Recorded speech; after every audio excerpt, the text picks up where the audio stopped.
इंडियामध्ये अशी काही सिस्टमच नाही आहे. कोणी स्वतःला सायकॉलॉजिस्ट म्हणतं आणि अशी क्वॅकरी प्रॅक्टिस पण खूप चालली आहे. आपल्याकडे 6 महिने कोर्स करतात, एक REBTचा कोर्स करतात या CBTचा कोर्स करतात आणि स्वतःला थेरपिस्ट म्हणणारे पण लोक भरपूर आहेत. SMS Productions निर्मित journey. At the heart of all of this, help this generation really needs to become very compassionate. कारण what I've also realized is की ज्या वर्ल्डमध्ये आत्ता आपण राहतोय ना, so much unrest, there is so much म्हणजे मेंटल हेल्थ इश्यूज तर आहेत, म्हणजे these are the extreme end spectrum. पण कुठेतरी कोर आपले जे ह्युमन स्ट्रेंग्थ्स आहेत ना, ते आपण विसरून चाललो आहे. की ग्रॅटिट्यूड, कंपॅशन, काइंडनेस, ह्या ज्या कोर स्ट्रेंग्थ्स, ह्युमन स्ट्रेंग्थ्स आहेत, त्याला आपण फुलूच देत नाही आहोत. आणि त्या फुलत नसल्यामुळे सुद्धा बरेचसे प्रॉब्लेम्स होत आहेत. की जेलसी ब्रीड होते आहे आणि that is leading to violence, aggression, अँगर इश्यूज विच आर, ते इमोशनल एक्सप्रेशन रेग्युलेशन माहिती नसल्यामुळे हे एक्झिबिट होतं आहे कम्युनिटीमध्ये. तर कुठेतरी ह्याच्यासाठी काम करायचं हेही एक मनात, म्हणजे हे अजूनही ऑनगोईंग वर्क आहे. तर त्याच्यासाठी आम्ही पॉझिटिव्ह सायकॉलॉजीमध्ये पण भरपूर काम करतो. असं मी बरेच मुलं बघते की आता रेट्रोस्पेक्टिव्हली जर त्यांचा स्टडी केला तर काही काही गोष्टी इझिली पिकअप करू शकलो असतो आपण शाळेतच. ADHD आहे, हायपर ॲक्टिव्ह चाइल्ड आहे, त्या मुलाला वर्गात बसत नाही, मग पनिश केलं जातं. ADHD म्हणून डायग्नोज होत नाही. मग काय होतं की त्या मुलाला चिडवायला लागतात सगळी बाकीची मुलं. मग तो अभ्यासात मागेच आहे, मग घरचे पण ओरडायला लागतात, मग ट्युशन क्लासेसला त्याला कोंबलं जातं. म्हणजे जी ती त्याची इनेट एनर्जी आहे ते rather than going to sports, ते अभ्यास एके अभ्यास करण्याच्या साच्यामध्ये त्यांना बसवलं जातं, जे ते बसूच शकत नाहीत. आणि ते बसू शकत नाहीत, त्यामुळे मग त्यांना इतर प्रॉब्लेम्स डेव्हलप व्हायला लागतात. मग त्यांचा सेल्फ एस्टीम ड्रॉप होतो, मग त्यांना अँझायटीसारखे इश्यूज व्हायला लागतात, मग डिप्रेशन, आणि इट जस्ट प्रोग्रेसेस. त्यामुळे हे जर आपण कॅच केलं नाही अर्ली तर त्याचे परिणाम काय होतात ते आम्ही हायर एज्युकेशनमध्ये बघतो. रिलेशनशिप्स एक मोठा इश्यू आहे. व्यसन हे एक दुसरं महत्त्वाचं आणि प्रॉब्लेमॅटिक एरिया आहे. तर मग व्यसनाकडे का वळत आहेत मुलं की again they becoming, because of Covid म्हणा किंवा whatever is happening in our outside world, the kind of volatility, uncertainty, ambiguity जी काही आहे आज आपल्या जगामध्ये, ते बघता त्यांची पण फॉल्ट नाही आहे. म्हणजे बऱ्याचशा वेळेला मी असं बघते की पेरेंट्स टेंड टू ब्लेम दे की हे जनरेशनच वाया गेलेली आहे, they have no value system, ते मोबाईलच ॲडिक्टेड आहेत. आणि हे सतत ते ऐकत असल्यामुळे त्यांची मानसिकता तशीच होत चालली आहे की ते रिबेलियस होत चालले आहेत. ते म्हणतात की ओके द वर्ल्ड इज, आम्हाला नावं ठेवतात जेनझी करून, आम्हाला हे लोक सोशल मीडियावरच असतात. So nobody is valuing us, so might as well. म्हणजे असं त्यांचं माइंडसेट होत चाललं आहे की I don't give a damn. So somewhere they also need to be valued, they also need to be respected, their opinions also need to be taken into consideration. त्यामुळे at our centre आम्ही कुठलाही programme त्यांच्या इनपुटशिवाय कुठलाही run करत नाही. हॉस्टेलमध्येच आपल्याला कसं ते डोपामिन रिलीज आहे. Substances what do, they are actually giving the high to the student and that can come from की माझे नीड्स मीट होत नाही आहेत म्हणून I am turning to substances. So I need to help them meet their needs through healthy means. So आता आम्ही जे करणार आहोत ते हॉस्टेलमध्ये on weekends we plan to have movie और influencers come and talk to them. कारण what is it that they want, not we don't want to run our agenda. We want their agenda to be taken to the foremost and see if that's going to make a difference. So that's our agenda for the next 1 year, where we want to bring the prevalence of substance use down. We want to encourage them to seek help through professionals so that they can stop their substance use, and the first timers who are now entering the college to not get into it at all is our 3 well defined objectives which we are going to meticulously measure.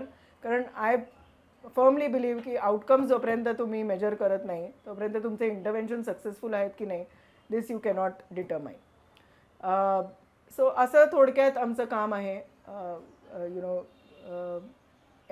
Educating, डिस्टिग्मटायझिंग आणि डिमेडिसिनलायझिंग mental health practices also, की and also making psychiatrist look like a person who is easily approachable, not somebody whom you have to go at the last end of the problem where काहीच झालं नाही की मग आता सायकॅट्रिस्टकडे बाबा जाऊया आणि मग आता ते काहीतरी औषधं देतील. ती भीती आम्हाला घालवायची लोकांपासून, तो आमचा आत्ता प्रयत्न चालू आहे. आपण जर पडलो की आपल्याला first aid, physical first aid माहिती आहे, पण आपण जेव्हा त्रस्त होतो, माझं भांडण झालं कोणाशी, किंवा माझा जॉब गेला, किंवा कुठल्या आर्थिक संकटात सापडली आहे, किंवा अजून मला मोठा आजार डायग्नोज झाला आहे, त्या मिनिटाला जो मला, जेव्हा मी त्रस्त होते त्या मिनिटाला जर मला कोणी सपोर्ट ऑफर केलं, who really understands me, who is able to compose me, offer me calming strategies, then that has a lifelong impact. म्हणजे जस्ट इमॅजिन की मी रोड ट्रॅफिक ॲक्सिडेंट माझा झाला आहे, त्यावेळेला फिजिकल ट्रॉमा तर आहेच, पण तो एक इमोशनल ट्रॉमा पण होतो. बरीच लोक स्कूटर ॲक्सिडेंट झाल्यानंतर स्कूटर चालवणं सोडून देतात, तेवढा PTSD आम्ही म्हणतो, पोस्ट ट्रॉमॅटिक स्ट्रेस डिसऑर्डर. तर हे होऊ नये यासाठी सायकोलॉजिकल फर्स्ट एड किती महत्त्वाची भूमिका निभावतं हे आम्ही स्वतः बऱ्याच ठिकाणी प्रॅक्टिसनी अनुभवलं आहे. त्यामुळे हे वर्कशॉप्स आम्ही अतिशय पॅशनेटली रन करतो, not just for our faculty, आम्ही हे बाहेरच्या लोकांसाठी पण अधूनमधून ऑफर करत असतो. तर हे PFA कपॅसिटी बिल्डिंगमध्ये खूप महत्त्वाचं आहे. हे ॲक्च्युली जे फर्स्ट रिस्पॉन्डर्स असतात कम्युनिटीमध्ये, म्हणजे ते पोलीस असू देत किंवा नर्सेस असू देत किंवा डॉक्टर्स असू देत, यांना तर हे ट्रेनिंग मस्ट आहे, कारण they also deal with life and death. आणि सतत लाईफ अँड डेथ केल्यामुळे त्यांच्यावर होणारा जो इम्पॅक्ट आहे त्याच्याकडे पण कोणी बघत नाही. तर हे PFA training is very very useful, जे आम्ही आता we offering it through our centre.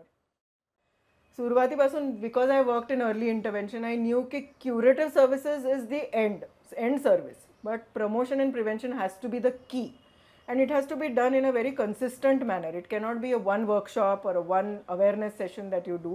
It has to be a multi-pronged approach and very holistic in its approach. Diabetes, if you just take the example of diabetes, kiva diet patterns, obesity, it's not just about sending a patient to a dietitian. Unless we understand ki what are the emotions are very closely linked with how you eat your food. If you don't understand what is making you eat, what are the emotional triggers, then you won't be able to deal with that problem in a holistic manner.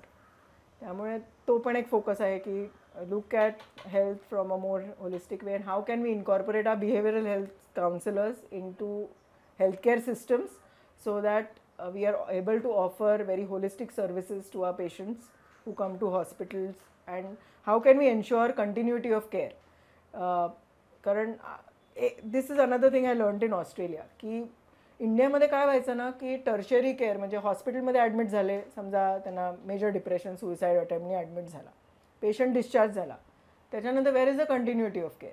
There is no community health center where the patient can go for follow up.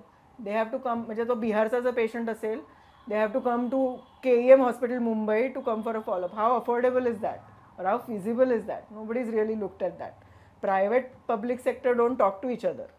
There's such a divide in our health systems. So हे मला खूप खटकायचं, आणि मी नेहमी म्हणायचे की we need to set up something in the community where there is continuity of care, कारण नाहीतर relapses will happen.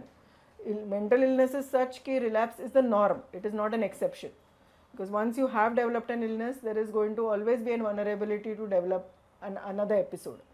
So the only way we can decrease the chances of that happening is by ensuring continuity of care.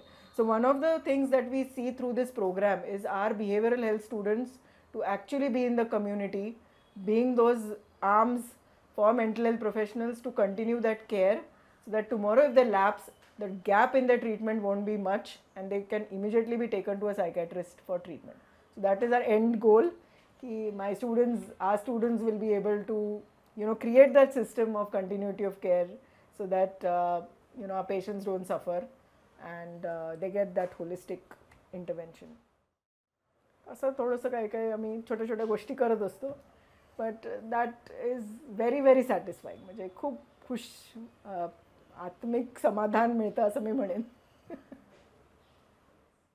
माझं नाव doctor Girija Mahale. मी एक मानसोपचार तज्ज्ञ आहे.